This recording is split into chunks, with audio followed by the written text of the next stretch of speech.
नई कहानी देखने के लिए चैनल को सब्सक्राइब करें और बेल आइकन दबाना ना भूलें। सुबह के समय सुहाना उठकर जल्दी जल्दी सारे काम करना शुरू करती है और किचन में नाश्ता बनाने लगती है। तभी हॉल से उसकी सास सुमती आवाज लगाकर बोलती है, बहू, ओ बहू, नाश्ते में मूली के पराठे बना दियो धनिया की चटनी के साथ, और हाँ, इलायची वाली चाय भी बनाइयो मेरे लिए। हाँ माँ जी, बना रही हूँ। वो इतना बोलती ही है कि तभी किचन में उसका देवर अबीर आकर बोलता है, भाभी मैं नहाने जा रहा हूँ, आज मेरे लिए पास्ता बना देना। हाँ, मेरी शर्ट भी प्रेस कर देना प्लीज। अच्छा देवर जी, और कुछ? नहीं भाभी, अरे हाँ, वो भैया आपको आवाज लगा रहे थे, शायद उनका वॉलेट नहीं मिल रहा, देख लेना आप। इतना कहकर वो चला जाता है और सुहाना गुस्से में आकर बोलती है, किसी को मूली का पराठा खाना है तो किसी को पास्ता खाना है। सुबह सुबह उठकर इतने सारे काम करती हूँ। अरे कभी कोई मुझसे भी पूछ लो कि मुझे क्या खाना है। घर की बड़ी बहू हूँ, ये एहसास तो मुझे होना कब का बंद हो गया है। ये ला दो, वो ला दो, ये कर दो, वो कर दो। हाय, अरे बहू, नाश्ता ले आएगी या पड़ोसी के घर चली जाऊँ नाश्ता करने? बस थोड़ी देर और माँ जी। सुहाना जल्दी कर, बुढ़िया 2 बार ऑर्डर दे चुकी है, तीसरी बार में आवाज नहीं देगी, सीधा मेरे मायके कॉल कर देगी और ताने देगी। इतना कहकर वो जल्दी से नाश्ता तैयार करती है और टेबल पर लगा देती है और सभी खाने के लिए बैठ जाते हैं। तभी सुमती चाय का एक घूंट लेकर बोलती है, बहू, अरे सुबह सुबह कानों में रुई ठूस लेती है क्या? मेरी चाय में इलायची डालने को कहा था मैंने। इलायची तो दूर, इसमें दूध भी कम डाला है तूने। वो माँ जी मैंने बराबर सुना था, पर इलायची खत्म हो गई थी तो क्या करती। भाभी मैंने पास्ता बनाने को कहा था, टेबल पर तो मुझे कुछ पास्ते जैसा दिखाई ही नहीं दे रहा, पास्ता भी खत्म हो गया क्या? वो मूली के पराठे बनाने में ही सारा टाइम चला गया, इसलिए नहीं बना पाई। आज यही खा लो, कल खा लेना वो। अरे मेरा वॉलेट कहाँ रखा है? पूरे रूम में ढूंढ लिया, मिल ही नहीं रहा। कमरे में नहीं, हॉल में टेबल पर रखा है। अरे कल आप नहीं तो पार्सल वाले को पैसे देकर अपना पर्स यहीं छोड़ दिया था। आपको कुछ ध्यान रहता है या नहीं? आप बस यही चाहते हैं कि सारी चीजें मैं आपके हाथों में ला कर दूं। अरे क्या क्या देखूं मैं? अरे ठीक है, शांत हो जाओ। चल अबीर, मीटिंग के लिए बाहर भी जाना है। माँ, आज आने में थोड़ा लेट हो जाएंगे, चलते हैं। इतना कहकर दोनों भाई ऑफिस के लिए निकल जाते हैं। तभी उसकी सास सुमती अपनी बहू को देखते हुए बोलती है, बहू, तुझे हो क्या गया है सुबह सुबह? किस बात का गुस्सा निकाल रही थी दीपक पर? अरे तुझे पता है ना, उसे अपनी चीजों का ख्याल रखना बिल्कुल नहीं आता। वो तो अच्छा है उसने कुछ कहा नहीं, वरना सुबह सुबह कलेश हो जाता। तो माँ जी आप ही बताइए ना, मैं गुस्सा नहीं करूँ तो क्या करूँ? अरे घर में इतना सारा काम होता है, ऊपर से सबकी अपनी अपनी फरमाइशें होती हैं, वो अलग। अब मैं अकेली क्या क्या करूँ? अरे मैं भी तो थक जाती हूँ, कोई मशीन थोड़ी ना हूँ। ऊपर से कोई मेरा हाथ बटाने वाला भी तो नहीं है। तो तू चाहती क्या है? तेरे रहते घर में मैं काम करूँ? अरे मैंने ऐसा कब कहा? लेकिन जैसे मेरे आने से आपको आराम मिला है, वैसे थोड़ा आराम पाने का हक तो मेरा भी है। देवर जी की शादी करवाने की सोचो, देवरानी आएगी तो मुझे आराम तो मिलेगा, कम से कम मेरे नसीब में भी थोड़ा चैन होगा। सुहाना की बात सुनकर सुमती भी इस बारे में सोचने लगती है और अबीर के लिए रिश्ते देखना शुरू कर देती है। ऐसे ही समय बीतता है और सुमती की छोटी बहू की तलाश आर्या नाम की लड़की पर आकर खत्म होती है और वो अपने अबीर की शादी उससे करवा देती है। और इस शादी से सबसे ज्यादा खुश होती है सुहाना, जिसके कारण वो अपनी देवरानी का स्वागत बड़ी धूमधाम से करती है और उस रात सोते वक्त खुद से बोलती है, चल सुहाना, आराम की नींद सो जा, अब तो तेरी देवरानी आ गई है, सारा काम वही करेगी। भगवान तूने तो कृपा कर दी मुझ पे, अब तो मुझे काम की चिंता नहीं है, सारा काम मेरी देवरानी करेगी। इतना बोलकर वो सो जाती है और अगली सुबह देर तक सोती रहती है। तभी दीपक और सुमती उसके कमरे में आकर बोलते हैं, बहू, ओ बहू, अरे कौन से ख्यालों में खोई है? जो उठेगी तो टूट जाएंगे, अब उठ भी जा। क्या हो गया माँ जी, सोने दो ना। सुहाना, अरे आज इतनी नींद क्यों आ रही है तुम्हें? जल्दी उठो, वरना मुझे भूखे पेट ही ऑफिस जाना होगा। अरे माँ जी क्या हो गया? अभी तक देवरानी जी उठी नहीं क्या? मुझे तो लगा नाश्ता आज वही बनाएंगी। अरे तेरी अकल पर ताले पड़ गए हैं क्या? नई बहू आई नहीं कि उसे चूल्हा चौका करने भेज दूं किचन में? चल अब उठ और जल्दी कुछ बना। चल सुहाना, उठ जा, बन जा भाई। जी माँ जी, जा रही हूँ। जिसके बाद वो किचन की तरफ चली जाती है और शाम को जब वो अपनी छत से कपड़े उतारकर नीचे ला रही होती है तभी उसे चक्कर आने लगता है और वो गिरने ही वाली होती है। तभी आर्या उसे आकर संभाल लेती है और बोलती है, क्या हुआ दीदी, तबीयत तो ठीक है ना? पता नहीं, सुबह से अजीब सा लग रहा है और ये चक्कर भी बार बार आ रहे हैं। बहू कहीं तू। सुमति की ये बात सुनकर सुहाना वॉशरूम में जाकर अपना प्रेगनेंसी टेस्ट करती है जो कि पॉजिटिव आता है और बाहर आकर वो सबको ये खुशखबरी देती है।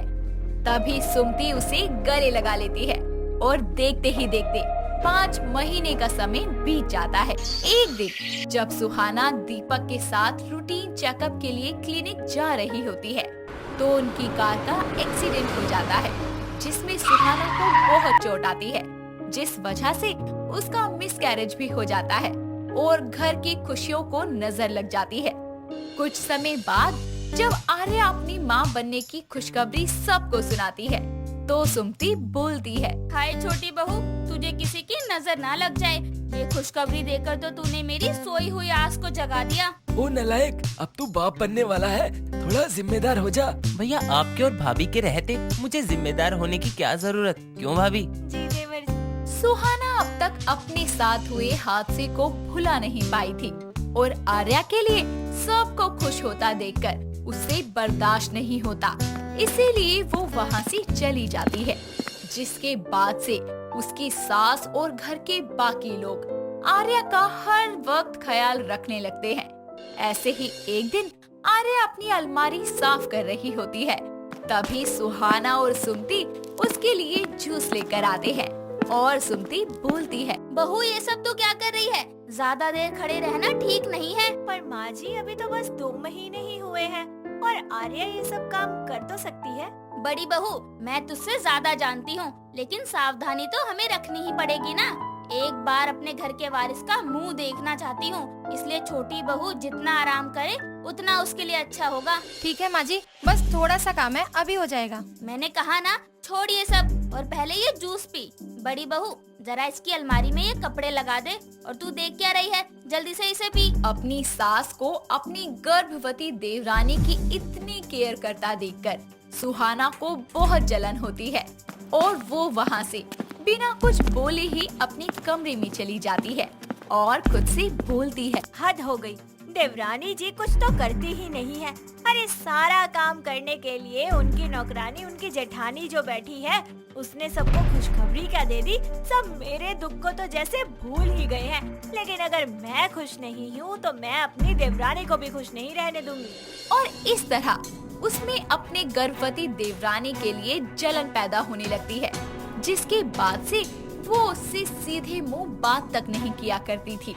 ऐसे ही एक दिन आर्या और सुमति हॉल में बैठी होती है तभी आर्या बोलती है, माँ जी, वो मुझे कुछ चटपटा खाने का मन हो रहा है। हाँ हाँ, क्यों नहीं, यही तो समय है खाने का, जो मन में आए वो खा। बड़ी बहू, ओ सुहाना बहू।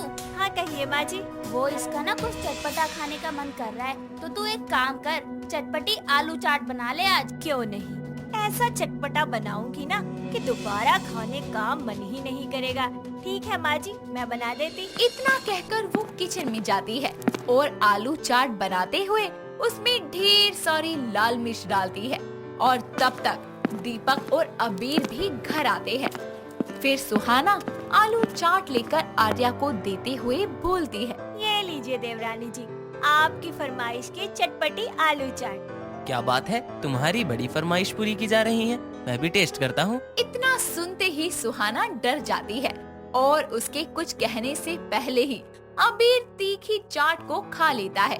खाते ही उसका चेहरा लाल हो जाता है और वो जल्दी से पानी पीकर बोलता है, आर्या, इसे बिल्कुल मत खाना, ये चटपटी कम, तीखी ज्यादा है। बहू, ये क्या बोल रहा है अबीर? तूने इसमें मिर्च डाली है? अरे तू इस हालत में इसे तीखा कैसे खिला सकती है?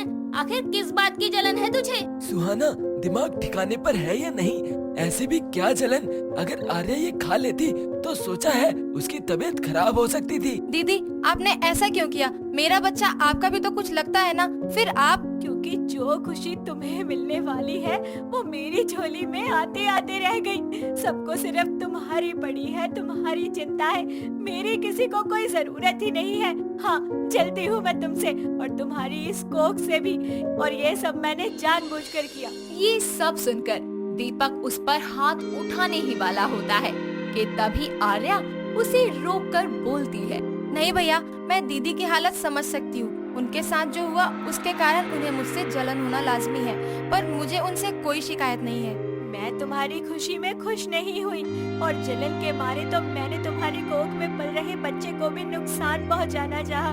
फिर भी तुम्हें मुझसे कोई शिकायत नहीं है आर्या, मुझे माफ कर दो, प्लीज मुझे माफ कर दो। इतना बोलकर वो उसके गले लग जाती है और आर्या भी उसे माफ कर देती है।